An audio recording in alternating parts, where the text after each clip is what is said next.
बीच में आए, ट्रैवल सुरेंद्र वक्त में आए और फिर एक बार आए तो फिर ऐसा लगाव हम सब लोगों के साथ में बना, फिर बहुत बार आए और हम लोग उम्मीद करते हैं उसी परंपरा को फैन मीट में भी सोनू सर निभाने वाले हैं। चाहते हैं आप हर फैन मीट में सोनू सर को देखना चाहते हैं? चलिए, मैं बाधा नहीं बनना चाहता आपको सोनू सर के बीच में, बस 30 सेकंड आपको देना चाहता हूं। एक बार फिर सोनू सर के प्रति जो उद्गार आपके अंदर छुपे हुए हैं वो तालियों से और सीटियों से आप जाहिर कर सकते हैं।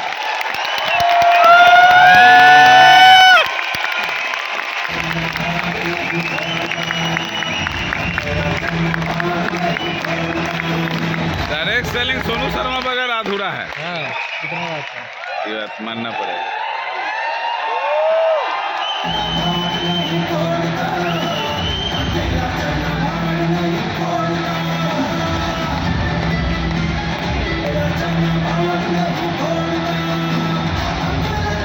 चेहरा बन गया।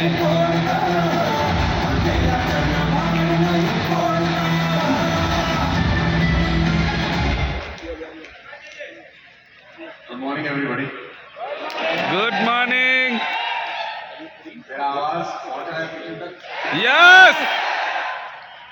आप में से कितने लोग ऐसे हैं जो मुझे पहली बार देख रहे हैं? क्या बात, कोई नहीं है, पहली बार?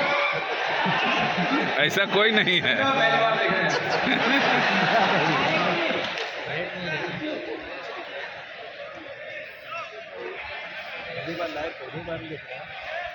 हाँ? अच्छा, जिंदा ऐसा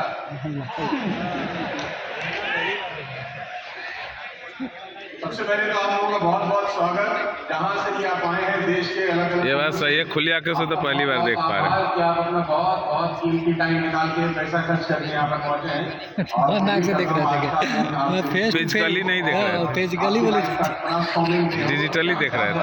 एक नया आकार मिले और उसके लिए आपको बहुत बहुत धन्यवाद देना चाहिए सुरेंद्र जी को कि उन्होंने इतना अच्छा कार्यक्रम का आयोजन किया। बापू सभागार जैसी जगह को भरना कोई आसान काम नहीं होता, लेकिन ये चाहिए और कुछ चाहिए, एक ही बार लेने जो लेना था। अब चल जाएगा, मैं याद करके आया हूँ, भूल जाऊंगा, फटाफट लगा दे। तो जब तक अपना पीपीटी चलता है अपन 2-4 बात कर लेंगे आप। हाँ, चलेगा ना? तो सुरेंद्र जी, पहले तो बहुत बहुत शुक्रिया, बहुत बहुत धन्यवाद, आपने हमको आमंत्रित किया। अब आपको हुक्म। So 98 I did my graduation from DAV college. मैं पहली बार आप लोगों से इस तरह से मुलाकात कर रहा हूँ, तो शायद 2-3 मिनट मेरे बारे में बताऊंगा। फ्रेंड्स मीट का न्योता सुरेंद्र जी हर बार मुझे देते हैं और कोई उस दिन फटा पड़ ही जाता है। हमारा वो वेवलेंथ पता नहीं क्या मैच ही नहीं कर पाता। जब जब इनका फ्रेंड मीट का डेट आता है, अपना कोई ना कोई कार्यक्रम होता है। अच्छा, अब वो क्या करें सर। और अभी भी मेरा प्रोग्राम है दिल्ली में, बस यहाँ से भागूंगा सीधा और वहां पर पहुंच जाऊंगा। इनको हाँ कर दिया था तो मना नहीं कर सकता था अभी, नहीं तो इस बार बहुत जूते लगते हैं। तो guys, I did my graduation from DAV college 1998। जब डॉक्टर ललित अरोड़ा बोल रहे थे, उसके बाद डॉक्टर सुरेंद्र वत्स बोल रहे थे, तो मुझे लगा 2 डॉक्टर के बाद अनपढ़ आदमी का मौका आया है। क्योंकि स्कूल में और कॉलेज में I was an outstanding student. Outstanding बोले तो बाहर ही खड़ा रहता था, आउटस्टैंडिंग खराब होने के बाद। और ये जो हंस रहे हैं ये मेरी तरह है, गरीब का मजाक उड़ा रहे हैं आज, है ना? तो मैंने सोचा 2 डॉक्टरों के बाद अनपढ़ को मौका मिलेगा बोलने का। तो ललित जी जब बोलते हैं तो वैसे भी सब स्टेज हिला देते हैं, और बस सब आते हैं तो और हिल जाता है। तो मेरे को लगा मेरे लिए कुछ बचेगा ही नहीं। So 98 I did my graduation। पढ़ाई लिखाई में बड़ा हाथ बहुत तंग था। जब मैं डिग्री लेके घर पहुंचा तो मुझे याद है वो दिन अच्छे से। ललित भाई, मैंने पिताजी को डिग्री हैंडओवर किया कि फाइनली पापा मैं पास हो गया। अब आपको डिग्री गिफ्ट कर रहे हैं, आपके हमको कुछ रिटर्न गिफ्ट करिए। ही smile, he went to the room, came back after 10 minutes। वो अंदर कमरे में चले गए और 10 मिनट के बाद वापस आए और मेरे हाथ में कुछ कागज पकड़ा दिए। तो मैंने बोला पापा ये क्या है? तो बोला हम पे 3 लाख का कर्ज है जो तुझे उतारना है, हमारी तरफ से तुझको यही तोहफा है। सो 3 लाख रुपए के कर्ज के साथ 98 में मेरी जिंदगी की शुरुआत हुई। भगवान का बहुत बहुत धन्यवाद देता हूँ कि जिंदगी की शुरुआत के दौर पे ही उसने समझ लिया कि इसको बड़ा काम नहीं देना है, तो पहले दिन ही पंगे में डाल दिया। सो वहां से अपना यात्रा स्टार्ट हुआ। 2001 में मैं डायरेक्ट सेलिंग में आया। 5 फरवरी 2001 वो दिन था जब मैं पहली बार इस इंडस्ट्री का हिस्सा बना। बहुत छोटा सा उम्र था, आज से भी 25-26 साल पुरानी बात बता रहा हूँ। नया नया डायरेक्ट सेलिंग शुरू हुआ था, कोई कुछ साल पहले, कोई 4-5 साल पहले। पौधा बहुत छोटा था, लोग विश्वास नहीं करते थे, लोग ट्रस्ट नहीं करते थे जब हम डायरेक्ट सेलिंग की बात करते थे। लेकिन अब वो मैं भी ललित को बता रहा था कि ऐसा लगता है कि जैसे किसी ने एक पन्ना पलटा हो और 25 साल गुजर। अभी तो हम ही छोटे छोटे से थे। अब मैं जब मिलता हूँ बच्चों को जो 20 साल 25 साल 30 साल के हैं, नौजवान जो डायरेक्ट सेलिंग करते हैं, अभी तो याद आता है अभी तो हम कल ही घर घर झोला लेके जा रहे थे यार, और लोग हमें खूब सूद के भगा रहे थे। सो गाइस, मेरा पीपीटी अगर दोस्त रेडी हो गया है तो मैं इतना ही याद करके आया था। अब चलेगा तो यहां से मैं चलाऊं तो चल जाएगा ही पक्का। सो ये चल नहीं रहा दोस्त, अच्छा चल गया है। तो ये एक छोटा सा इंट्रोडक्शन है। वैसे तो इंट्रोडक्शन तो आपके पास है ही, लेकिन cut the long story short में जल्दी में बता देता हूँ कि डायरेक्ट सेलिंग मेरे को कहाँ लेकर आ गया। मैंने कभी जिंदगी में सोचा नहीं था कि डायरेक्ट सेलिंग से कोई आदमी इस लेवल तक भी पहुंच सकता है, क्योंकि शुरुआत में तो डायरेक्ट सेलिंग का मतलब यही था कि हम तुम्हें जोड़ रहे हैं, तुम किसी और को जोड़ रहे हो, फिर एक नेटवर्क बन रहा है, फिर वो आपके लिए काम कर रहा है, फिर आपको टाइम फ्रीडम मिल रही है। यही सोच के हम लोग डायरेक्ट सेलिंग में आए थे। और डायरेक्ट सेलिंग की तो हालत ऐसी है कि बस आपको तो मुझसे बेहतर पता है कि अगर आप फ्लाइट में ट्रेवल कर रहे हैं और आपने पड़ोस वाले को बोल दिया कि मैं नेटवर्क मार्केटिंग करता हूं, तो पूरी फ्लाइट में आपसे बात नहीं करेगा। इवन बात तो खैर क्या नहीं करेगा, वो पूरी फ्लाइट में खिड़की की तरफ मुंह करके बैठा रहेगा कि कहीं देख भी ना ले। तो डायरेक्ट सेलिंग की कहानी तो ऐसी है, लोग फोन उठाना बंद कर देते हैं, नंबर आपके ब्लॉक हो जाते हैं।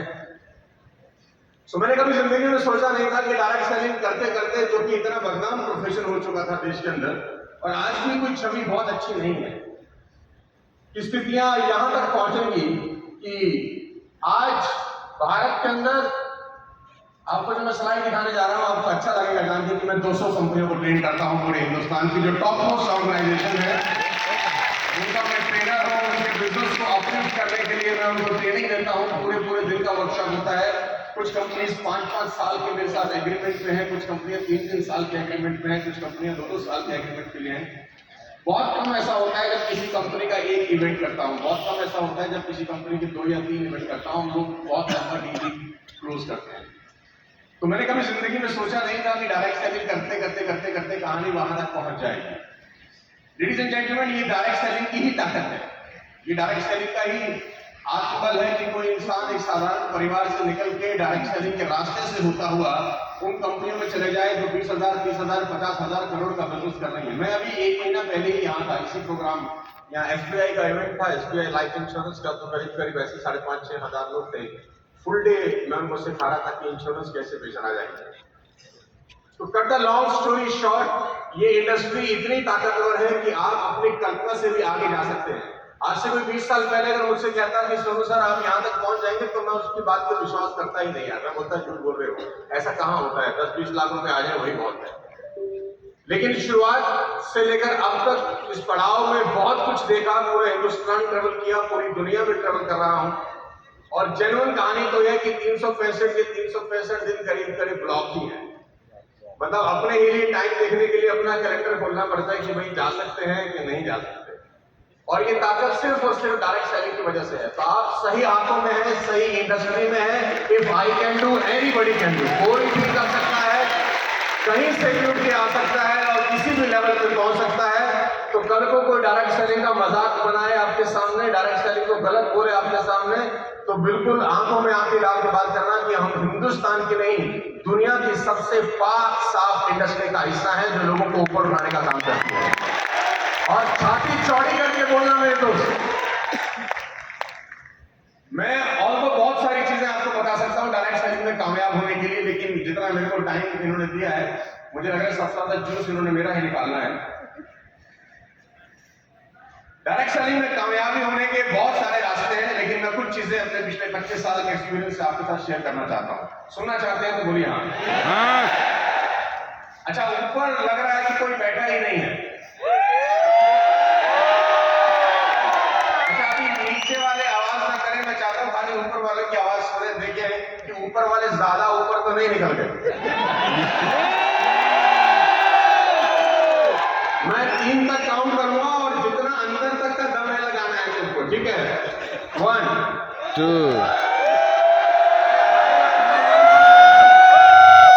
अबे पूरा तो होने दो, गिनती तो पूरी होने दो। डायरेक्ट सेलिंग का जोश इतना होता ना कि उड़ के बाहर आता है। यस 1 अरे भाई पूरा होने दो। 1 2 3 गो। अच्छा, और ऊपर वालों को लग रहा है कि नीचे कोई नहीं बैठा, तो जरा ऊपर वाले होल्ड करें, हम नीचे वालों से बात करते हैं। 3 तक काउंट करते हैं, देखते हैं कि कंपटीशन में कौन जीत रहा है। 1 2 3 गो। अगर दोनों मिल जाए तो कैसा होगा? 1 2 3 गो। अब मुझे मजा आ रहा है। मेरे को भी जैसे वो कोई मिल गया, उसको धूप चाहिए थी ना, ये मेरी धूप है।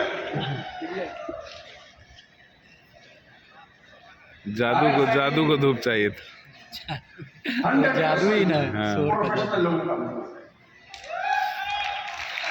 डायरेक्ट सेलिंग 100% प्रोफेशनल लोगों का बिजनेस है, लेकिन दुख यह है, विडंबना यह है कि इसमें 99% जिंदगी चोर आ जाते हैं। मैंने कहा था मुझे बुलाया है तो भुगतो। मैं तो सच्ची बोलूंगा, अच्छा लगे अच्छा, बाकी आने का पैसा तो मैंने ले ही लिया है। अरे मजाक कर रहा हूँ, कुछ पैसा वैसा नहीं दिया इन्होंने यार, बहुत दुख है मुझे अंदर से। डायरेक्ट सेलिंग 100% प्रोफेशनल लोगों का बिजनेस है, लेकिन अफसोस कि 99% लोग इसमें अनप्रोफेशनल आ जाते हैं, उसको अपने तरीके से करते हैं, और जब फिर फेल हो जाते हैं तो फिर यही तो प्रोग्राम है जो फ्री में लोग आता है। बहुत सारी चीजें हैं कामयाब होने के लिए, बहुत सारे लोग कामयाब नहीं हुए। लीडर अगर आप 25 साल का इतिहास फ्री का तो परसेंटेज में भी लोग नहीं है, नंबर सभी लोगों को दिन भर का एंगेजमेंट रहता है। क्यों ऐसा है कि इतनी अच्छी इंडस्ट्री में भी लोग कामयाब नहीं हो पाते? क्योंकि लोगों को एक्चुअली में इसके आसपास के बारे में नहीं पता। लोगों को लगता है कि जोड़ने का बिजनेस है, लोगों को जोड़ दो, प्रोडक्ट बेच दो, वो काम करेगा, आपको पैसा आ जाएगा। आप गलत फहमी में मत रहिएगा। 25 साल के एक्सपीरियंस से आपको मैं 3 चीजें बता के जाता हूँ आज, और अगर ये 3 चीजें आपने अपनी लाइफ में इंप्लीमेंट कर ली, मैं गारंटी के साथ कह सकता हूँ आने वाले 5-7 साल के अंदर आप यहाँ से बोल रहे होंगे तो शायद हम आपके लिए वहां से ताली बजा रहे होंगे। क्या बात है, क्या बात, सबसे पहले लाजवाब। आपको सीखना होगा डायरेक्ट सेलिंग में आगे बढ़ने के लिए लोगों के साथ कनेक्ट बनाना। ये गुण, ये क्वालिटी आपको डेवलप करनी पड़ेगी। मैं एग्जांपल से पूछता हूं, जल्दी समझ में आएगा। पूरे देश में आपको कोई लड़का कोई लड़की ऐसा कभी नहीं मिलेंगे जो अपनी मां से नफरत करते होंगे, हाँ या ना? यस। इस पूरे देश में चाहे लड़का कितना ही खराब हो, लड़की कितनी ही खराब हो, ना पढ़ती हो, बेरोजगार हो, किस भी लेवल पे हो, मां से नफरत कोई नहीं करता। एवरीबॉडी लव देयर मदर, हाँ या ना? यस। बट इस हिंदुस्तान में आपको बहुत लोग ऐसे मिलेंगे जो बाप से नफरत करते होंगे। क्या बात। You will find people who hate their father, हाँ या ना?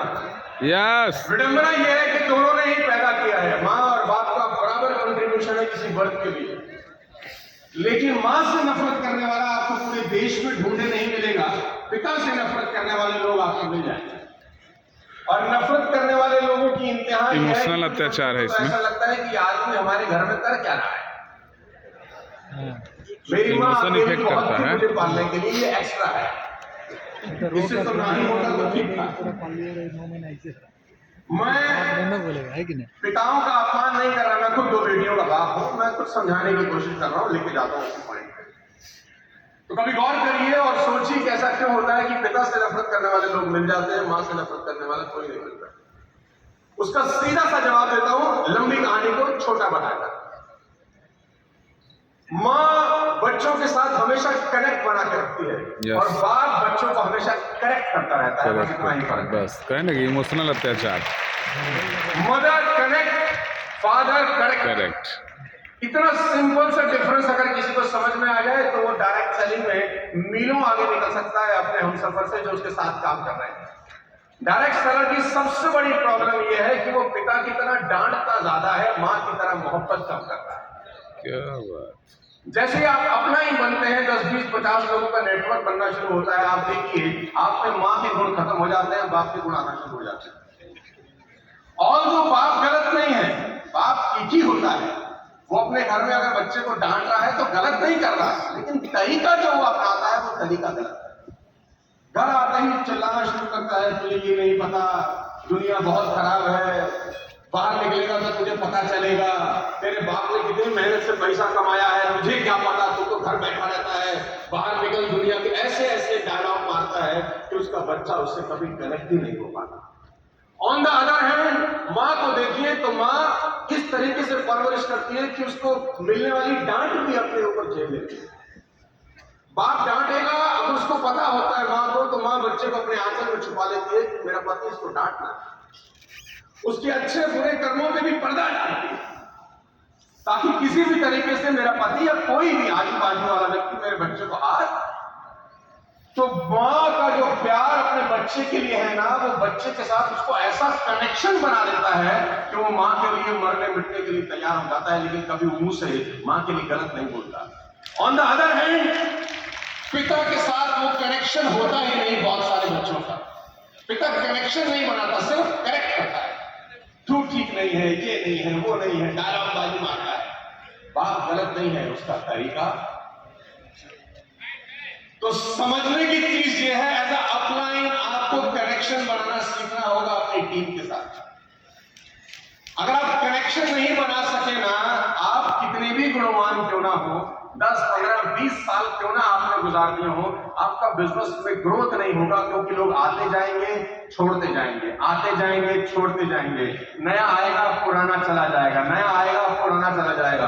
मैं बहुत लोगों को जानता हूं जिनको 10-10 साल हो गए नेटवर्क मार्केटिंग करते हुए, पे आउट सारा वहीं का वहीं है। इवन 2 साल जब था तब पे आउट ज्यादा था, 10 साल के बाद कम हो गया। जब नया नया उस कंपनी में आया था तो पहले साल का चेक ज्यादा था, 10 साल के बाद उसी कंपनी में चेक गिर गया। एक ही कारण है कि लोगों को अपने टीम के साथ कनेक्शन बनाना। और पिता की एक और तकलीफ है कि वो बार बार कहता है, तुझे 1000 बार समझा चुका हूं तो समझता नहीं है। ये डायलॉग सुना आपने? तुझे 1000 बार समझा चुका हूं तू समझता नहीं है। और फिर जल्दी से एक और बात बोलता है, देख एक बार और समझा। तो बच्चा बोलता है, अरे गधे, 1000 बार में अगर मैं नहीं समझ रहा तो एटलीस्ट तू समझा कि ऐसे नहीं समझाते, तू समझ जा कि ऐसे ये सिस्टम काम नहीं कर रहा। Connection is the most most most important key to build your direct selling business. आपकी टीम के जो नीचे के 4, 5, 7, 10 स्तंभ हैं आपकी टीम के जो कोर लीडर होते हैं ना, 5, 7, 10, 15, उसके साथ तो आपका ऐसा कनेक्शन होना चाहिए कि जिंदगी और मौत उनके साथ हो, बस खाना पीना सोना उनके साथ हो, उसके सपने आपके सपने हो, उसके दुख आपके दुख हो, उसकी तकलीफें आपकी तकलीफें हो। अगर आपकी टीम के ऊपर के 8-10 लोगों के साथ आपका कनेक्शन सॉलिड है, दुनिया की कोई ताकत आपको पैसा कमाने से नहीं रोक सकती। कागज पे लिख के दे सकता हूं आपको। और अगर आपकी बॉन्डिंग ऊपर के 8-10 लोगों के साथ अच्छी नहीं है, आपकी टीम में कितने ही परापाती लोग आ जाए, काम होगा नहीं। क्योंकि देखा देखी ही बिजनेस होता है डायरेक्ट सेलिंग का। जो टीम देखती है वैसा करती है। जब नीचे की टीम देखती है ना कि ऊपर के 6 लोगों का बॉन्ड बहुत अच्छा है, तो नीचे वाले लोग उसको डुप्लीकेट करना शुरू करते हैं कि देखो हमको भी वैसी बॉन्डिंग बनाए। उनके नीचे वाले लोग भी वैसे डुप्लीकेट करते हैं कि अपने को भी वैसी बॉन्डिंग बनाए। तो ऊपर से नीचे का स्ट्रक्चर इतना घुसा हुआ होता है आपस में कि लीकेज ही नहीं होती कभी ना कभी। लेकिन अगर बॉन्डिंग ऊपर से खराब है तो टीम कभी भी चलती नहीं है। कनेक्शन बनाना सीखिए, क्योंकि आपकी स्क्रीन के ऊपर जो मैंने फोटोग्राफ लगाया है ना, ये बड़ा इंपॉर्टेंट फोटोग्राफ है डायरेक्ट सेलिंग के लिए। मान लें कि आपका घर थर्मल पावर हाउस से कोई 1000 किलोमीटर दूर है जहां बिजली बनती है। 1000 किलोमीटर दूर आपका घर है जहां बिजली बनती है वहां से।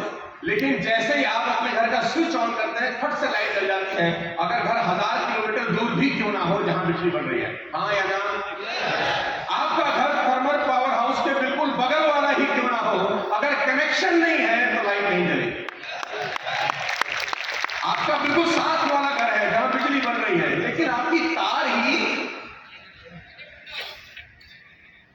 Connection is the most important की इन डायरेक्ट सेलिंग बिजनेस। बात समझ में आ रही है तो दोनों Yes. क्योंकि मेरा ऐसा बिलीव है पिछले 25 सालों के कि अकेला चलना पॉसिबल ही नहीं है। डायरेक्ट सेलिंग अकेले काम करने का काम नहीं है।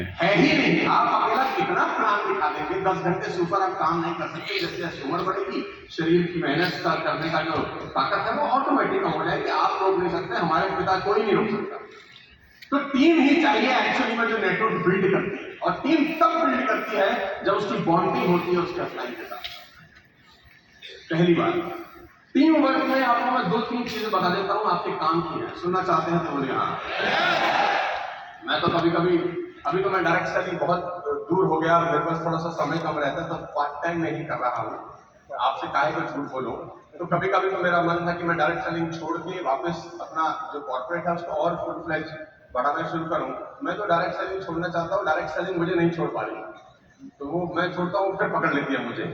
तो आज फिर 6th मीट में फिर पकड़ के ले आई पटना। तो अभी मैं रास्ते में भी कुछ लोगों से बात कर रहा था, तो मुझे लग रहा था कि यार डायरेक्ट सेलिंग इतनी पाक साफ बिजनेस है, और तू 25 साल के बाद अगर तू उन लोगों को वो दे ना सका जिसकी वजह से तेरी लाइफ चेंज होगी, तो फिर करने का कोई फायदा नहीं। कुछ ना कुछ ऐसा देना चाहिए कि लोगों का लाइफ चेंज हो जाए। तो कोशिश करता हूँ आज कुछ 15-20 मिनट में आपको बता दूं। दूसरी चीज आपको बताऊंगा, और वो है टीम वर्क। Team work. ये टीम वर्क के ऊपर आपने अपने अपलाइन से बहुत सारी कहानियां सुनी होंगी, और आजकल ऐसा कोई ज्ञान है नहीं जो मैं आपको दे नहीं सकता, या जो ललित जी आपको नहीं दे सकते, या सुरेंद्र जी नहीं दे सकते, जो गूगल पे अवेलेबल ना हो। दुनिया का हर ज्ञान गूगल पे अवेलेबल है। एक एंटर मारेंगे, मैं एक कहानी सुनाऊंगा, गूगल 50 कहानियां सुना देगा। लेकिन सीखने समझने वाली बात सबसे इंपॉर्टेंट है, जो मैं आपको अब बताने वाला हूं। टीम की इंपॉर्टेंस है कि नहीं? कम ऑन, अरे जोर से बोलो, है कि नहीं? यस। लेकिन टीम के साथ रिश्ते बहुत इंपॉर्टेंट रोल प्ले करते हैं। मैं एक छोटे से उदाहरण से आपको समझाऊंगा। आपकी स्क्रीन के ऊपर एक छोटा सा उदाहरण देता हूं। ये बात है कि 2005 की। मैं जब आ रहा था फ्लाइट में, तो मैंने सोचा, सुरेंद्र जी ने बोला मुझे कल कि सोनू सर आप अपना पीपीटी भेज दें। तो मैंने कहा मैं तो बनाया कुछ नहीं है, तो मैं फ्लाइट में जो 1 घंटा मिलेगा उसमें कुछ ना कुछ जमा घटा कर लूंगा अपने एक्सपीरियंस के साथ। तो मैं जब फ्लाइट में बैठा मॉर्निंग में, फ्लाइट का टाइम मेरा सबसे बेस्ट होता है इस्तेमाल करने का, क्योंकि मोबाइल चलता नहीं, डिस्ट्रैक्शन होती नहीं। तो मैं सोच रहा था क्या बताऊंगा वहाँ के लोगों को, तो वो यार वो बताऊंगा जो सबसे इंपॉर्टेंट होगा, और वो है टीम वर्क। इससे अच्छा कोई चीज ही नहीं है। तो 2005 के अंदर ऑस्ट्रेलिया की जो टीम थी वो अनडिफीटेबल थी। आप में से कितने लोग क्रिकेट खेलने देखने की शौकीन है? तो जल्दी समझ में आएगा। 2005 Lalit ji, Australia was unbeatable. Ricky Ponting की कप्तानी थी, 2-3 वर्ल्ड कप जीत चुके थे। उनको लगता था कि अब हमको दुनिया में कोई 29 को मैच लगातार जीते हुए। ऑस्ट्रेलिया जाने का मतलब था कि आप भारत जी हराए हुए था उसको। मैं ठीक कह रहा हूँ? यस। चाहे कोई भी टीम ऑस्ट्रेलिया का है, उन्होंने उसको धो के वापस भेज दिया बिना साबुन सरफ। 2005 के टॉप पे ऑस्ट्रेलिया टीम का जो शराब था वो बिल्कुल पीक पे था। उन्होंने कहा यार कुछ नया करते हैं। इंडिया आती है हरा के भेज देते हैं, पाकिस्तान आती है हरा के भेज देते हैं, ऑस्ट्रेलिया और न्यूजीलैंड आती है हरा के भेज देते हैं। तो ऑस्ट्रेलिया की टीम ने खुराफात, क्या खुराफात की? उन्होंने आईसीसी को लेटर लिखा। आईसीसी को ये बोला कि हम अब कंट्री से लड़के हार चुके हैं, इनको क्या हराए, बच्चे हैं हमारे आगे, तुम एक काम करो वर्ल्ड 11 मारो। वर्ल्ड 11 दुनिया के जो दिग्गज खिलाड़ी हैं उन सबको इकट्ठा करके एक टीम तैयार करो। यानी वेस्ट इंडीज से कुछ उठाओ, इंडिया से उठाओ, पाकिस्तान से उठाओ, श्रीलंका से उठाओ, तो ऐसे करके एक कंबाइंड टीम बनाओ। हम उससे लड़ेंगे तब मजा आएगा कि बच्चों को हराने का मन करता नहीं है। अब अहंकार देखो कहां पहुंच गया कि हम देश से नहीं लड़ेंगे। अहंकार अब श्रीलंका पहुंच गया था। आईसीसी के पास लेटर गया तो आईसीसी को लगा उसको मालूम नहीं था कि लंका पहुंचने के बाद क्या होगा। तो उन्होंने कहा ठीक है लेट्स डू इट। तो आईसीसी ने क्या किया दोस्तों, आईसीसी ने एक कमेटी बनाई, एक कदम लेके चलो। तो आईसीसी ने कमेटी बनाई वर्ल्ड 11 की, जिसमें सुनील गावस्कर भारत से थे, अर्थन इंग्लैंड से थे, रिचर्ड हेडली न्यूजीलैंड से थे, क्लाइव और वेस्ट इंडीज, जॉन टिनो साउथ अफ्रीका, डिसिल्वा श्रीलंका से। ये वो 6 लोग थे जो उस वक्त लेजेंड, आज की लेजेंड है। तो इनकी एक कमेटी बनाई। कमेटी क्या करेगी, टीम सिलेक्ट करेगी कि तुम पूरी दुनिया के जो दिग्गज लोग हैं उनको छांटो और एक वर्ल्ड 11 बनाओ जिससे ऑस्ट्रेलिया की टीम आपस में मुकाबला करेगी। तो 3 महीने की रिसर्च के बाद आईसीसी वर्ल्ड 11 ने टीम दिखाई, ये टीम है जो ऑस्ट्रेलिया से टक्कर करेगी। और वो टीम थी कुछ इस तरीके। आईसीसी वर्ल्ड 11 वनडे का स्क्वाड अलग था और टेस्ट क्रिकेट का स्क्वाड अलग था। अब ध्यान से देखना टीम, और टीम में क्या क्या धुरंधर है। अफरीदी, ये वनडे की टीम है। Shahid Afridi, Shoaib Akhtar, Flintoff, Gibbs, Kallis, Lara, Muralitharan, Pietersen, Pollock, Sangakkara, Sehwag, Tendulkar, Vettori, एक ही टीम। टेस्ट मैच की टीम और धुरंधर, Boucher, Dravid, Flintoff, Harrison, Kallis, Lara, Muralitharan, Pollock, Sehwag, Smith, Lara और तेंदुलकर एक ही मैच। आईपीएल तो बाद में शुरू हुआ, 2005 की बात है। अब ये टीम ऐसी थी तो दुनिया की किसी भी टीम को मतलब मसल सकती थी यार। हरा देना तो बहुत अंडररेटेड वर्ड है, वो मसल सकती थी। तो ऑस्ट्रेलिया तैयार थी वर्ल्ड 11 से टक्कर लेने के लिए, क्योंकि ऑस्ट्रेलिया का अहंकार पूरे शबाब तक था। उन्होंने कहा क्या देश वर्ल्ड 11 से लड़ेंगे। लेडीज एंड जेंटलमैन, याद करिएगा, मैं आपको सिखा रहा हूं team work, the power of team work in direct selling business. अकेले आप कुछ नहीं कर सकते। कितने काबिल हो, कितना अच्छा बोलते हो, कितना होल्डिंग हो आपका सोशल मीडिया पे, you are zero without your team. Team ही है जो पार लगाएगी। भगवान राम अकेले कर नहीं सकते थे, बानर भालू चाहिए ही थे उनको। तो टीम तो सबको चाहिए ना यार, कोई आदमी अकेला काम नहीं कर सकता है, सबको टीम का जरूरत है। Ladies and gentleman, 3 one day 1 test match का ऐलान हुआ। आईसीसी ने ऐलान किया कि 3 वनडे खेले जाएंगे, 1 टेस्ट मैच। और टेस्ट मैच 5 दिन का होता है, लेकिन ये टेस्ट मैच 6 दिन चलेगा क्योंकि बड़ा टूर्नामेंट है और सारे इतने दिग्गज लोग खेल रहे हैं। तो 5 दिन में मजा नहीं आएगा, थोड़ा सा बड़ा होना चाहिए। 6 दिन, ओके ठीक। 3 वनडे 1 टेस्ट। ऑस्ट्रेलिया का अहंकार पूरे शबाब पे वर्ल्ड 11 लड़ाई करने को तैयार। पहला मैच खेला गया। लेडीज एंड जेंटलमैन, मैं आपको कहानी जल्दी बताता हूं और उसका स्कोर पे ले जाना चाहता हूं। पहला स्कोर, एक एंटर मार देगा मेरे दोस्त तो पहला स्कोर दिख जाएगा। फर्स्ट ओडीआई, ऑस्ट्रेलिया ने 255 बनाए, ICC world 11 162, Australia won by 93 run. Australia ने वर्ल्ड 11 को खेल दिया। वर्ल्ड 11 पूरे 50 ओवर भी खेल नहीं सकी। वो वर्ल्ड 11 जिसमें दुनिया की दिग्गज तोपें दहाड़ रही थी, वो वर्ल्ड 11 जिसके नाम से दुनिया कांप जाती थी, ऑस्ट्रेलिया जैसी एक कंट्री ने उसको पूरी तरह से हरा दिया। तो लोगों को लगा अभी शुरुआत है, अभी थोड़ा सा सेटिंग होने में दिक्कत हो रही है। दूसरे मैच में तो वर्ल्ड 11 पेल देगी ऑस्ट्रेलिया को। दूसरा मैच हुआ लेडीज एंड जेंटलमैन, और दूसरे मैच का स्कोर आपको स्क्रीन पे। Australia 328 for 4, ICC world 11 273, Australia won by 55 run.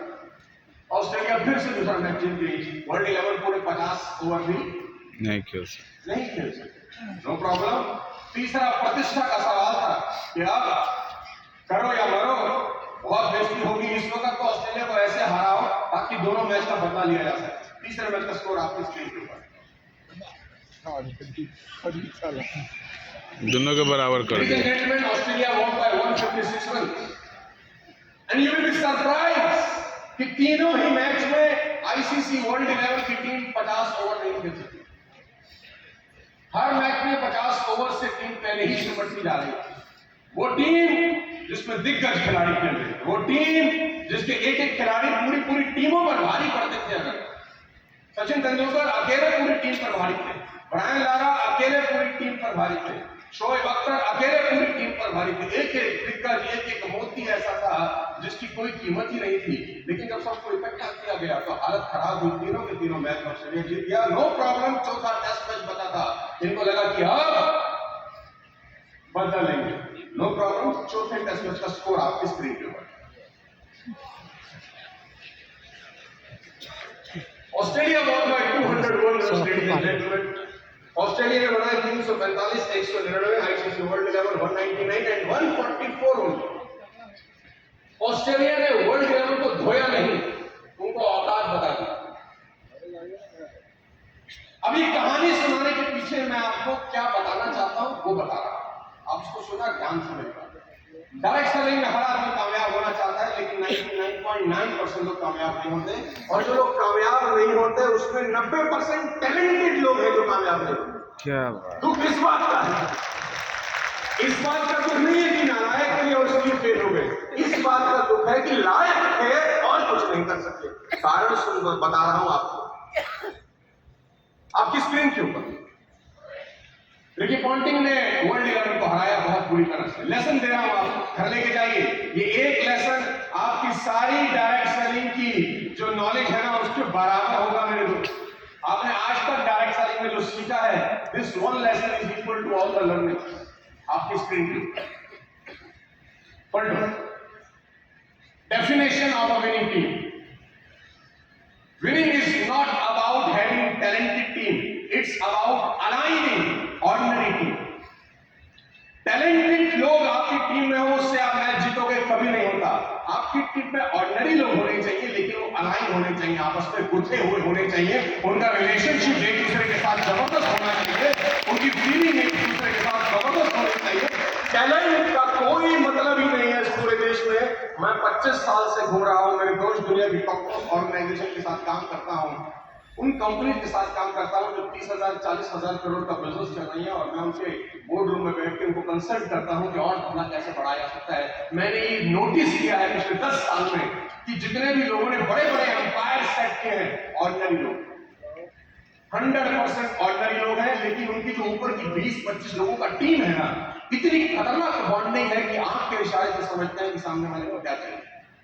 और टैलेंटेड लोग सड़कों में धक्के खा रहे हैं, क्योंकि टैलेंटेड लोगों की सबसे बड़ी दिक्कत क्या है, वो सिस्टम का हिस्सा नहीं बनना चाहते हैं। उनका अहंकार जरूर रहता है कि हम सिस्टम के हिसाब से नहीं चलेंगे, हम तो हम हैं। यस, आपको पानी कम है, दैट इज राइट। हमें मत बताओ क्या होता है, हमने दुनिया देखी, हमारे बाल कोई धूप में सफेद नहीं हुए। ऐसे ऐसे डायलॉग उनके पास होलसेल में है। लेडीज एंड जेंटलमैन, डायलॉग से कुछ नहीं होता अगर आपके बैंक में पैसा ही ना हो। और मेरा ऐसा मानना है कि आपकी नॉलेज जब तक आपके बैलेंस शीट पर रिफ्लेक्ट नहीं करती तो वो लायबिलिटी है, असर कभी नहीं होती। आपकी नॉलेज अगर आपके बैंक अकाउंट में रिफ्लेक्ट ही नहीं कर रही तो वो कूड़ा है, उसको तुरंत जला देना चाहिए और कहीं और से बढ़िया ले लेनी चाहिए। आपकी नॉलेज, आपका ज्ञान आपको पैसा ही कमा के नहीं दे रहा, आपको गाड़ी ही नहीं दे रहा, आपको लग्जरी लाइफ ही नहीं दे रहा, तो उस गान का अचार डालना है क्या? उसको फेंकना है, नया लेना है, नया गैदर करना है, नया पेज लिखना है, नया बात। टैलेंटेड लोग नहीं चाहिए आपको टीम में। ऐसा मत सोचना कि मेरी टीम में ये लड़का आया बड़ा टैलेंटेड है, जीरो हो जाएगा अगर सिस्टम खराब है। अच्छा से अच्छा बीज भी सही मिट्टी ना मिलने के कारण मर जाता है। अच्छे से अच्छा बीज भी सही मिट्टी सही वातावरण ना दो मर जाएगा। ऑर्डिनरी बीज को सही मिट्टी दो, सही वातावरण दो, वो फल देगा, 200% फल देगा। तो डायरेक्ट सेलिंग का जो सबसे गूढ़ मतलब है वो है टीम के साथ आपका बॉन्डिंग। और टीम में टैलेंटेड लोगों को ढूंढने की कोशिश मत करना, ऑर्डिनरी लोगों को ढूंढना, उनको अलाइन करने की कोशिश करना। और जिस दिन आपको ये गुण आ गया, ये बहुत लंबा टॉपिक है, कैसे होगा ये लंबा प्रोसेस है, 8-10 घंटा मैं इसके ऊपर बात कर सकता हूँ और वो गलतियां बता सकता हूँ आप लोगों को जो अक्सर लोग होलसेल में करते हैं। लेकिन मेरे पास टाइम अभी नहीं है, कभी फिर मौका लगा तो शायद इस विषय में डीप में घुसूंगा और आपको बताऊंगा। दूसरा लेसन इसी कहानी के अंदर आपको देता हूं, it's not about potential, it's more about alignment. Potential से अगर पोटेंशियल से पैसे आते होते ना, मैं गारंटी के साथ कह रहा हूं मैं यहां खड़ा ही नहीं होता। पोटेंशियल से पैसे नहीं आते मेरे दोस्त, इस बात को अपने दिमाग से निकाल दो कि दुनिया में वो लोग कमाते हैं पैसा जिनके पास पोटेंशियल नहीं। नहीं, दुनिया में वो लोग पैसा कमाते हैं जो सिस्टम के साथ अलाइन होते हैं। जो सिस्टम के साथ अलाइन नहीं है वो पैसा कमाएगा ही नहीं। Third most important line, most important role is of a captain. सबसे बड़ा रोल है उस अपलाइन का, जो कैप्टन है, जो शिप को चला रहा है, जो जहाज का पायलट है, who can transform an ordinary looking team to become undefeatable। जब 2007 के अंदर धोनी वर्ल्ड कप लेकर आया तो धोनी की टीम बहुत ऑर्डिनरी थी, किसी ने सोचा भी नहीं था कि वर्ल्ड कप जीत जाएगा। यस, ऑर्डिनरी टीम को अनडिफीटेबल बनाने का काम करना पड़ता है किसको? कैप्टन को। कैप्टन के कंधे पे बहुत सारी जिम्मेदारी होती है, बहुत रिस्पॉन्सिबिलिटीज होती है, बहुत उत्तरदायित्व होते हैं, उसको बहुत सारी चीजें सीखनी होती है, करनी होती है। लेडीज एंड जेंटलमैन, एक कदम और आगे लेके जाओ। Don't become a hero, become a role model for your team। इस बात को अच्छे से याद रखना कि जैसे जैसे लोगों को पैसा आता है डायरेक्ट सेलिंग में, उनका पतन शुरू हो जाता है इनडायरेक्टली। सुरेंद्र जी मेरी बात के इत्तेफाक रखेंगे, बड़े बड़े तुर्रम खां वो लोग जो कभी 10-10, 20-20 लाख रुपए महीना कमाते थे, आज वो नौकरी कर रहे हैं। 20-20 लाख रुपए महीना कमाने के बाद वो नौकरी पे चले गए। 20-20 लाख रुपए महीना का, और जिनकी कभी तूती बोलती थी, जिनके नाम में उन्हें गर्व से लेता था, आज उनका भूत भविष्य वर्तमान से मिट चुका है। बिकॉज जब पैसा आता है ना, तो उसको हैंडल करना है दुनिया का सबसे मुश्किल काम है। और मैं फिर कहता हूं, पैसा तो हैंडल फिर भी हो जाता है, इज्जत हैंडल करना और सारा मुश्किल काम है। इज्जत हैंडल नहीं होती। और डायरेक्ट सेलिंग की तो कहानी यही है कि जैसे ही आप अपना ये बने, 10-20 हजार का चेक आया, कुछ नीचे ग्रुप में लोग जुड़ने शुरू हो गए, तो वो आपको ऐसा बिहेव कराते हैं, फील कराते हैं कि भारत में आपका जन्म नहीं हुआ, आपने अवतार लिया है। और आपको भी ऐसा लगने लगता है कुछ दिनों के बाद कि हम बायोलॉजिकल नहीं आए, भगवान ने हमें इसी काम करने के लिए चुना। और आपके नीचे के कुछ लोग आपको ऐसा एहसास कराते हैं, अरे सर आप तो गजब ही है, आप जब बोलते हैं तो क्या ही बोलते हैं। वो ये समझ नहीं पा रहा कि तुझे चिंदू ये चढ़ा रहा है ऊपर, ये तुझसे प्लान दिलवाना चाह रहा है ताकि ये चुपचाप बैठ सके और मौज ले। यस। तो वो एक समय के बाद, पैसा कमाने के बाद भूल जाता है कि इस बिजनेस में उसका काम क्या है। उसका काम हीरो बनने का नहीं है, उसका काम रोल मॉडल बनने का है। दोनों में जमीन और आसमान का फर्क है। हीरो बनने में और रोल मॉडल बनने में फर्क है। लोग भूल जाते हैं उनका काम क्या है। मैं उदाहरण देकर समझाता हूं। एक आदमी स्टेशन पे सर पे घोड़ा लिए, हाथ में 2 कंधे पे बैग लिए जा रहा है। ट्रेन ने सीटी मारी, ऊपर सर के ऊपर कुछ रखा है उसने, और शोल्डर के ऊपर 2 बैग है, भार है बहुत। ट्रेन ने सीटी मारी, उसको लगा छूट जाएगी, भागना शुरू किया और भागना शुरू किया और भागना शुरू किया। ट्रेन ने भी अपनी रफ्तार पकड़ ली। तो ट्रेन के गेट के ऊपर एक आदमी खड़ा था। उसने लगा यार कि आदमी देखो कितना मेहनती है, बेचारा ट्रेन पकड़ने की कोशिश कर रहा है, मुझे उसकी हेल्प। तो वो भाग रहा था, ट्रेन भी भाग रही थी। तो ट्रेन के गेट से उसने बोला, आ जाओ बहादुर, आ जाओ बहादुर। बहादुर था, 2 कंधे सर पे और एक सर पे, भागा भागा, बहादुर आ जा। वो भागे जा, बहादुर आ जा, बहादुर आ जा। बहादुर का हाथ पकड़ा और ट्रेन के बैठा, पानी निकला है, ऐसा ठीक हो, रोने लगा। तो बोला रोता क्यों है? बोला मैं ट्रेन पे चढ़ना ही नहीं चाहता था।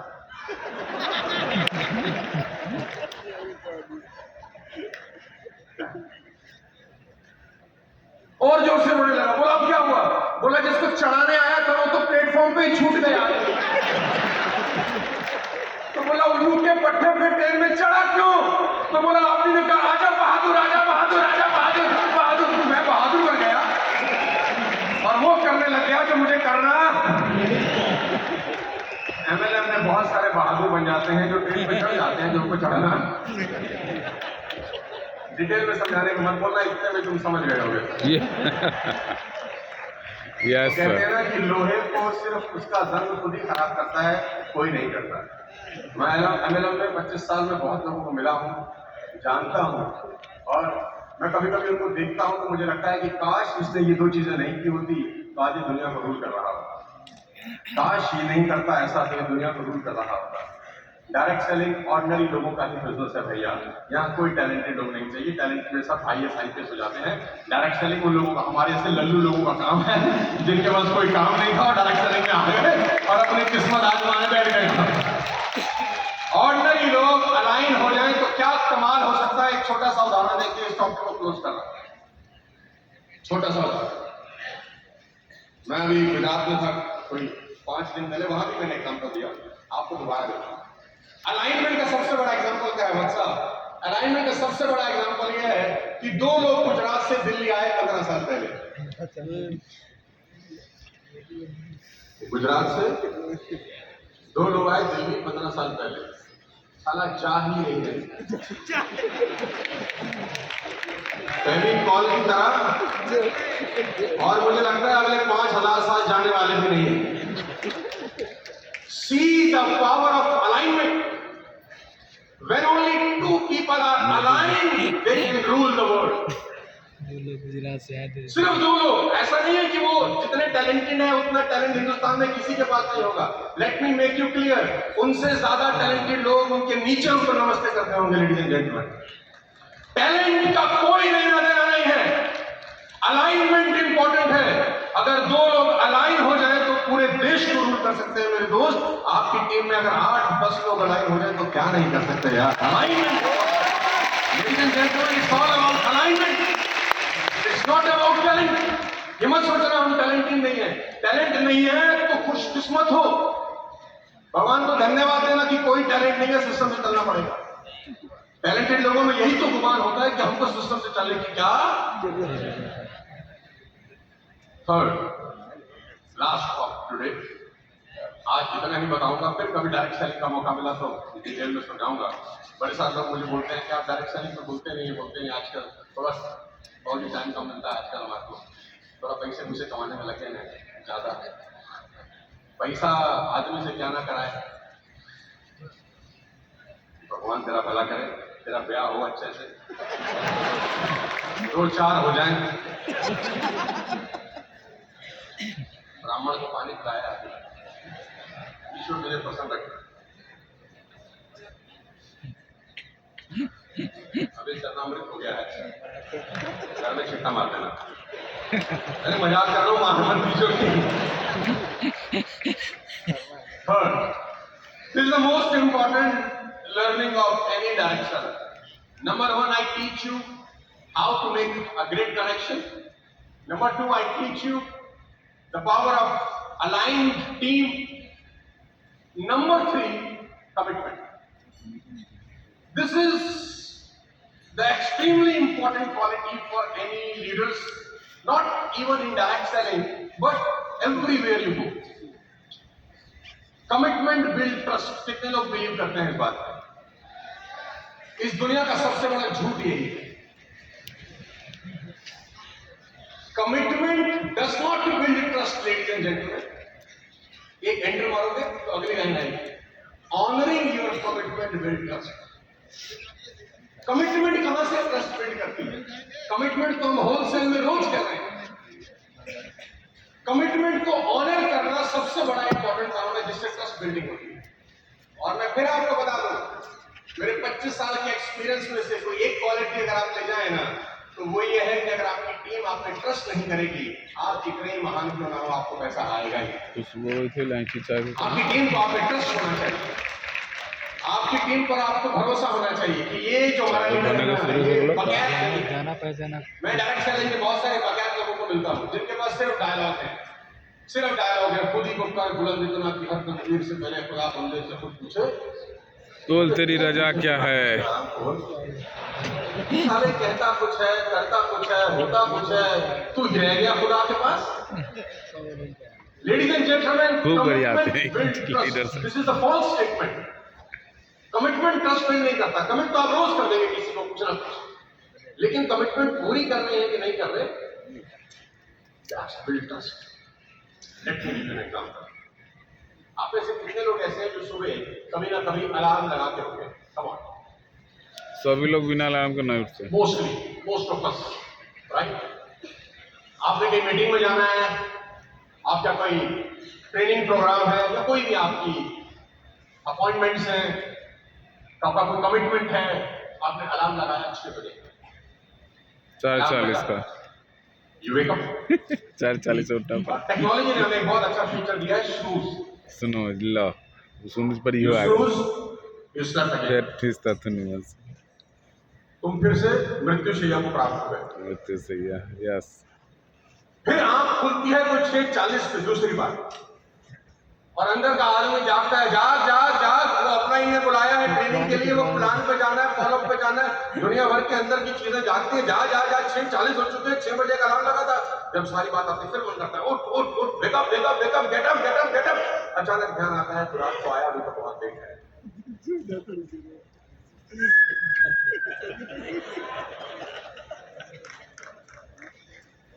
नींद खुली 8:15 पे, अब तीसरी बार फिर अंदर का इंसान जागता है, wake up wake up get up get up get up, जाना है। और आपने बड़ी हिम्मत से अपने आप को उठाया, मोबाइल देखा 8:15, आपने एक किताब 12 साल पहले पढ़ी थी कि आदमी को कम से कम 8 घंटा तो सोना ही चाहिए। वो सारा किताब भी उसी वक्त याद आती है और तुम्हारा पार्थिव शरीर फिर से। ऐसा हुआ है तो बोल दो हाँ। यस और दुख यह है कि कितने खुशी से इजहार कर रहे हो इस बात क्या बात है, ईसा और तो क्या बात है। ऊपर से अगर आप देखो तो बड़ी नॉर्मल और ऑर्डिनरी बात आपको नजर अभी आएगी, मुकेश कोठारी के बचले हैं, ऑर्डिनरी से लगेगी क्या होगा? दिए सर लेकिन मेरे पॉइंट ऑफ व्यू से सोचो, 1 घंटा तो ये आपका लेंगे। दिमाग आपके साथ टाइम दिया खेल गया। रहा है और इतना साइलेंट सबके हो पास रहा है एक कि घंटा आपको टाइम पता भी है। नहीं चल रहा और समझ भी नहीं आ रहा कि हो क्या गया आपके साथ। ये इतना साइलेंटली हो रहा है कि आपको पता नहीं चल रहा है। दुनिया को कमिटमेंट करना दूसरी बात है, खुद की कमिटमेंट ऑनर करना सबसे बड़ी बात होती है। सबसे पहले अपने आप को ही कमिटमेंट नहीं। दुनिया की कमिटमेंट तो क्या आप ऑनर करेंगे जब खुद की कमिटमेंट ऑनर नहीं करते। मैं बहुत सारे डायरेक्टर को जानता हूँ, मेरी टीम में बहुत सारे लोग हैं। जब सबसे आसान काम क्या होता है डायरेक्टर में, सबसे काम आसान होता है बोर्ड रूम में बैठो और इस महीने का टारगेट लिखो। सबसे आसान काम है टारगेट लिखना। तो आपकी टीम फटाफट आपको टारगेट बताएगी कि इस महीने सर आप देखना शक्तिमान आया मेरे अंदर, ये कर दूंगा, इस महीने ये कर दूंगा। सबसे आसान काम होता है 5वें माले से जंप लगाएंगे हम भी इसमें। प्रॉब्लम ये नहीं है, प्रॉब्लम ये है कि 99.9% लोग उस टारगेट को कभी जिंदगी में अचीव नहीं कर पाते और अचीव नहीं करते। इस बात की तकलीफ नहीं है मुझे, तकलीफ इस बात की है कि उन कम वक्तों को कोई दुख नहीं है कि उन्होंने अपनी कमिटमेंट ब्रेक कर, कोई दुख नहीं है। अगले महीने फिर मुंह उठा के टारगेट देते हैं, इस बार तो पक्का करते हैं। Your mind is playing games with you, ladies and gentlemen. Mind वाला हुआ है कहीं। आप ध्यान से सुनना जो मैं बताने जा रहा हूं, फिर क्लोज करता हूं। मेरा भी जहाज है, बहुत ध्यान से सुनना जो बता रहा हूं। डिसिप्लिन का मतलब कहीं राइट टाइम पे पहुंचना नहीं होता। डिसिप्लिन का मतलब होता है making and commitment and honouring a commitment is called discipline. कि आपने कमिटमेंट किया और उसको ऑनर किया, इसी को बोलते हैं डिसिप्लिन। क्योंकि जब आप रोज कमिटमेंट ब्रेक करते हो ना खुद से, तो एक समय ऐसा आता है 3 साल 5 से 7 साल 10 साल के बाद, जब आपका मन आप पे ही भरोसा नहीं करता किसी भी कमिटमेंट का। जिस दिन आप अपने लीडर को बताते हो ना कि इस महीने में चेक बनाऊंगा 50,000 का या 1 लाख का या 2 लाख का, तुम्हारा अपना मन तुम्हारे सामने प्रतिबिंब की तरह खड़ा हो जाता है, तू बनाएगा आरामखोर। सुबह 6 बजे उठने का छोटा सा वादा जो अपने आप से पूरा नहीं कर सका, वो क्या मर्सिडीज BMW ऑडी जैगवार जैसी गाड़ी लेगा। सुबह उठने का वादा तुझे पूरा करना था, तुझे कोई रोक नहीं रहा था, कोई ऑब्स्टेकल नहीं था, तुझे कहीं प्लान दिखा के पैसा नहीं उठाना था, तुझे फॉलो करके किसी से मिलना नहीं था। सारी जिम्मेदारी तेरी थी। जब अकेला तू ही अपने कंट्रोल में नहीं है तो ये दुनिया तेरे कंट्रोल में कभी आ नहीं सकती। ये माइंड अंदर अंदर से बोलता है। Ladies and gentleman, for the last 15 years I am travelling like anything. मैं एक दिन में 3 दिन और एक दिन ऐसा भी आया कि मैंने 4 एयरपोर्ट एक दिन में देखे। Can you believe it? 4 airports in 1 day. आज तक पिछले करीब 15 साल से ट्रैवलिंग लाइक एनीथिंग। जिंदगी में आज तक दावे के साथ कह सकता हूं, भगवान के नीचे खड़ा होकर 1 मिनट भी लेट नहीं पहुंचा हूं कहीं। The time I committed. और ये वादा किसी को दिखाने के लिए नहीं है, ये अपनी नजरों में महान बनने का तरीका है मेरा। और जो आदमी अपनी नजरों में महान नहीं बन सकता, दुनिया की नजर में महान बन ही नहीं सकता, पॉसिबल ही नहीं है, हो ही नहीं सकता। जो खुद की इज्जत नहीं कर पाएगा, दुनिया उसकी इज्जत क्या करेगी मेरे दोस्त। तो एक बात याद रखना, आप अपनी टीम में जो कमिट करते हो, इधर डोंट कमिट, नहीं कर सकते मत करना, क्योंकि आपकी टीम में आपकी छवि सबसे इंपॉर्टेंट है दोस्त। यहां कोई दुकान नहीं है, आप ही दुकान हो। यहां कोई शोरूम नहीं है, आप ही शोरूम हो। यहां पे कोई 10-20 हजार लोगों की स्टाफ आपके लिए काम नहीं करता, आप ही अपना स्टाफ हो। आपकी टीम कोई कंपनी को नहीं देखती, वो आपको देखती है। आप ही उसके लिए कंपनी हो, आप ही उसके लिए सब कुछ हो। अगर आप नीचे गिरे तो वो नीचे गिर जाता है, शायद कितनी ही महान कंपनी में क्यों ना काम कर रहे हो। कैरेक्टर बहुत इंपॉर्टेंट है मेरे दोस्त, संभाल के रखना इसको, और ट्रस्ट जरूर पूरा करना। छोटी सी बात बोल रहा हूं, कमिटमेंट करना और उसको पूरा करना बस सिंपल तरीका है। तुमने अपनी माँ को वादा किया कि माता जी सुबह 6 बजे आपको मंदिर लेके जाऊंगा, छोटा सा वादा, do it at any cost. तुमने अपनी बेटी को वादा किया कि शाम को 5 बजे घर आऊंगा ना बेटिया तो चॉकलेट लेकर आऊंगा, do it at any cost. तुमने अपनी टीम के लड़के को वादा किया कि 5 बजे होम मीटिंग करेंगे उसके घर जाके, do it at any cost, चाहे वहां पर एक भी बंदा अवेलेबल ना हो। आपका वादा किया गया आपकी टीम की नजर में आपको महान तो बनाता ही है, आपकी नजर में भी आपको महान बनाना शुरू करता है। और देखिएगा 1 साल तक अगर आप ऐसा कर सके, भगवान रहा अगर मेरी उम्र रही और अगली बार मुझे आने का मौका मिला, मैं गारंटी के साथ कह सकता हूं कि आप अपने अंदर ही एक नए आप को पाएंगे। 100% गारंटी है कि जब ये करके देख लेना, वादा करना और वादे को पूरा करना। डिसिप्लिन सबसे इंपॉर्टेंट है, और जो आदमी डिसिप्लिन नहीं है लाइफ में, वो जिंदगी में कितना ही महान क्यों ना हो, टैलेंटेड क्यों ना हो, अच्छी कंपनी में क्यों ना हो, कुछ नहीं कर सकता। आप ऐसे कितने लोग ऐसे हैं जो कभी एयरपोर्ट गए? बहुत सारे लोग गए होंगे, नॉर्मल है आजकल। डिसिप्लिन का मतलब क्या होता है? एयरपोर्ट पे सीआरपीएफ का आदमी हाथ में गिलीश लेकर कुत्ते को घुमा रहा होता है, देखा आपने कभी ये वाक्य? सीआरपीएफ का आदमी के हाथ में गिलीश होती है, कुत्ता बंधा होता है और कुत्ता आगे आगे चल रहा होता है, ये पीछे पीछे चल रहा होता है। और वो कुत्ता इतना शानदार डिसिप्लिन है, उसको इतना जबरदस्त ट्रेन किया गया है कि अगर रस्सी छोड़ भी दे, रस्सी हटा भी दे, तो भी कुत्ता बाकायदा डिसिप्लिन के साथ उसके संग संग चलेगा। हेलो, देखा होगा कभी कभी बिना रस्सी के भी उसके साथ कर रहा होता है, हाँ या ना? Because the dog was so discipline. अपने गली के कुत्ते को एक बार ले जाओ एयरपोर्ट, पूरा जला नाटक उसकी रस्सी छोड़ के देखो, वो आपको देर में नकारे दिखा दे तो मेरा नाम बदल देगा, वो आपको बताएगा डिसिप्लिन किसको बोलते हैं। लेडीज एंड जेंटलमैन, फ्रीडम में और डिसिप्लिन में बहुत फर्क होता है। फ्रीडम का मतलब ये नहीं है कि आप डिसिप्लिन का मिसयूज करेंगे।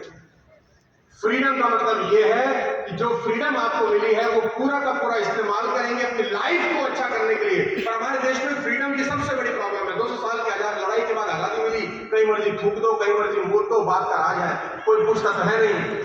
फ्रीडम के नाम पे जितनी बदमाशी हम लोगों ने करी है उतनी दुनिया में किसी ने नहीं करी।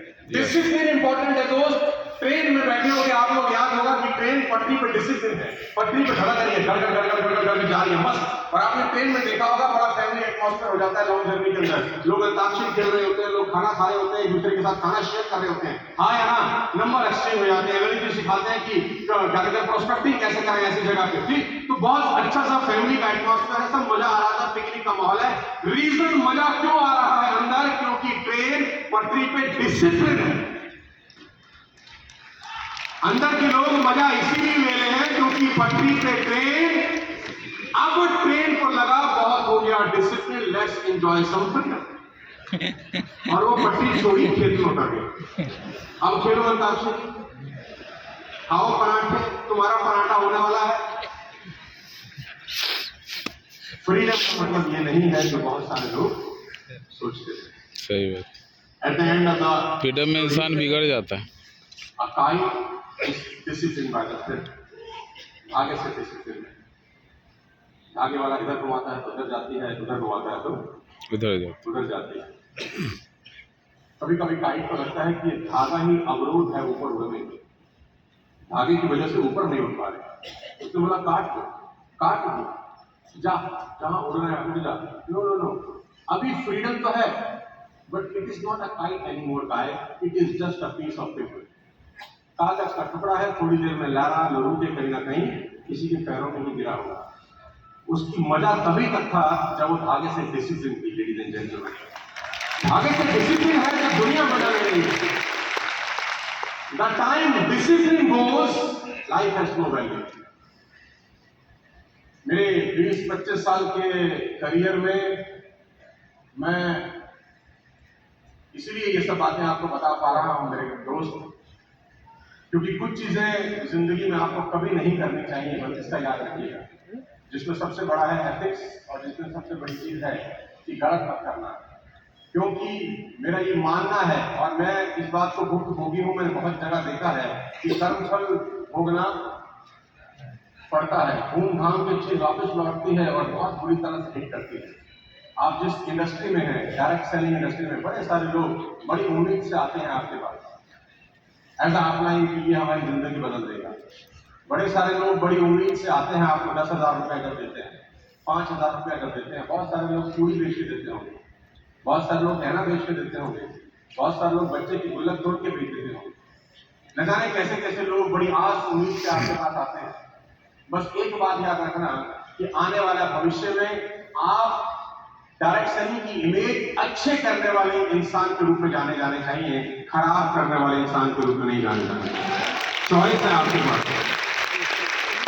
जब डायरेक्ट सेलिंग का इतिहास लिखा जाए तो ये कहा जाए कि ये कुछ पागल लोग थे जिन्होंने अपना तन मन धन अपना जीवन लगाया ताकि डायरेक्ट सेलिंग की इमेज अच्छी हो सके। खराब तो बहुत नालायक करके जा रही थी। मेरी बहुत बहुत बधाई, आप सबको बहुत बहुत शुभकामनाएं। ईश्वर ने चाहा तो फिर आप कभी जिंदगी में दोबारा मुलाकात होगी तो और चर्चा करूंगा। बहुत बहुत शुक्रिया।